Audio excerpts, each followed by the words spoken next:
মানুষের বর্তমান পরিস্থিতি নিয়ে বিবেচনা করা ঠিক নয়। আজকের রাজা কালকের ফকির, আর ফকির থেকে রাতারাতি রাজা হয়ে যাবে কেউ স্বপ্নেও কল্পনা করতে পারবে না। হ্যাঁ বন্ধুরা, আজকের এমন একটা মুভি নিয়ে চলে এসেছি, চলুন বন্ধুরা কথা না বাড়িয়ে শুরু করি। মুভির শুরুতে আমরা একটা ছোট্ট ছেলেকে দেখতে পাই যার নাম বাত্তি।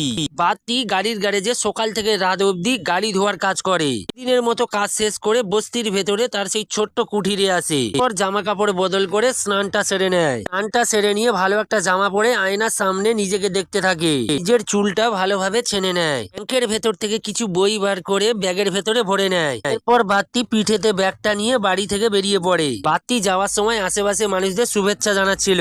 এর থেকে বোঝা যায় বাত্তির সঙ্গে বস্তির মানুষজনের একটা ভালো সম্পর্ক রয়েছে। এরপর বাত্তি ওভারব্রিজের উপর দিয়ে হেঁটে যাচ্ছিল। এই সময় বাত্তির একটা বন্ধু ওখানে আসে, তাকে জড়িয়ে ধরে। বাত্তি তার বন্ধুকে জিজ্ঞাসা করে, তুই আজকাল এত দেরি করিস কেন? বাত্তির বন্ধু জানায় তার মা খুব অসুস্থ, তার মায়ের দেখাশোনা করে আসতে তাই দেরি হয়ে যায়। বাত্তির বন্ধুর একটু বদ অভ্যাস রয়েছে থুতু ফেলা। বাত্তি তার বন্ধুকে জিজ্ঞাসা করে, তুই এত থুতু ফেলিস কেন? বন্ধুটি তখন বলে, এটা আমার অভ্যেস। মধ্যে ট্রেন চলে এলে তারা দৌড়ে ট্রেনের মধ্যে উঠে যায়। বাত্তির বন্ধু ট্রেনের মধ্যে বাচ্চাদের বিভিন্ন রকমের খেলনা বিক্রি করছিল। এদিকে বাত্তি বিভিন্ন ধরনের কবিতার বই, বাচ্চাদের ছড়ার বই বিক্রি করছিল। আমরা যেভাবে ট্রেনের মধ্যে হকারদের হকারি করতে দেখি, সেইভাবে হকারিদের মতন বলে মানুষদের দৃষ্টি আকর্ষণ করছিল। বলছিল, এই বই আপনাদের বাচ্চার জন্য নিয়ে যান আর বাচ্চার ভবিষ্যৎ বানান। ট্রেনের মধ্যে একটি লোক বলে অন্যের বাচ্চার ভবিষ্যৎ বানাতে বলছে, আর নিজে এদিকে হকার করছে। ওই লোকটি আরো বলে যে আমি বাজি ধরে বলতে পারি এই বইগুলির মধ্যে একটি শব্দ ওই ছেলেটি পড়তে পারবে না।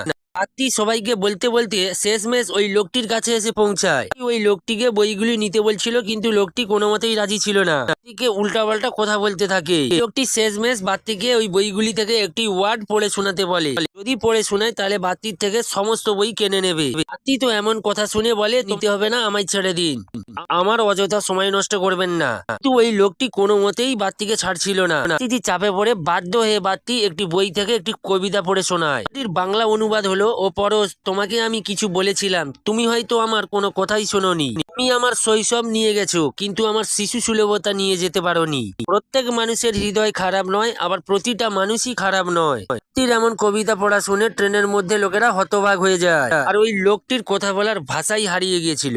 ভেবেছিল এ একটা শব্দও পড়তে পারবে না, কিন্তু বাত্তি একটা কবিতা পড়ে শোনায়। এর মধ্যে বাত্তির বন্ধু ওখানে আসে, আর সে বাত্তিকে বলে, চল চল, আমাদের স্কুলের দেরি হয়ে যাচ্ছে। এরপর দুই বন্ধু ট্রেন থেকে নেমে পড়ে। এটা মানুষের বর্তমান দেখে বিচার করবেন না। পেছনের কাহিনী হয়তো আমরা জানি, বাত্তি এখন এমন বা সে কাজ করছে, হতে পারে তার পেছনে এমন একটা রয়েছে ঘটনা। আজই ছোট নয়, বাত্তি এবং তার বন্ধুর কাছে ট্রেনে হকারি করা ছাড়া আর কোনো অপশনই ছিল না। পরিস্থিতির চাপে পড়ে এমনটা করতে বাধ্য হয়েছে, আর এমনটাই করে তার পরিবার এবং নিজের পড়াশোনাটাই চালাচ্ছে। বন্ধুরা, আজকের এই মুভিটি কেমন লেগেছে অবশ্যই কমেন্ট করবেন। ভালো লাগলে একটা লাইক দিয়ে দেবেন। পরবর্তী ভিডিও নিয়ে চলে আসবো বন্ধুরা। আজকের মতো টাটা, বাই বাই।